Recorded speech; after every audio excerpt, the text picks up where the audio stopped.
অসমৰ ৰাইজৰ হিয়াৰ আমঠু জুবিন গাৰ্গৰ যি হত্যাকাণ্ডৰ গোচৰ তাত চাৰ্জশ্বিট দাখিল কৰাৰ বিষয়ে তেখেতে আগেয়ে কৈছিলে যে 12 তাৰিখে চাৰ্জশ্বিট দাখিল কৰিব আৰু তেখেতৰ বক্তব্যৰ লগত সংগতি ৰাখি আজি SITয়ে চাৰ্জশ্বিট দাখিল কৰিছে। আপোনালোকৰ চতুৰ্থ স্তম্ভৰ জৰিয়তে আমি যি বাতৰি আহিছে আমাৰ হাতলৈ তাৰ পৰা এইটো কথা স্পষ্ট স্বচ্ছ আৰু নিকা যে 4জন ব্যক্তিৰ বিৰুদ্ধে যিসকল ব্যক্তি ইতিমধ্যে একিউজ হিচাপে তেখেতক গ্ৰেপ্তাৰ কৰা হৈছে আৰু তেখেতকৰ 4জন ব্যক্তিৰ বিৰুদ্ধে 103 ধাৰা আৰোপ কৰিছে। 103 BNSৰ ধাৰাটো তাহানিৰ IPC 302 IPC লেখিয়া অৰ্থাৎ মাৰ্ডাৰৰ ধাৰা সন্নিৱিষ্ট কৰা হৈছে। সেই ব্যক্তিকেইজন হ'ল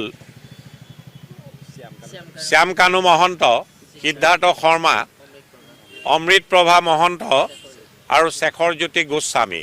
এই 4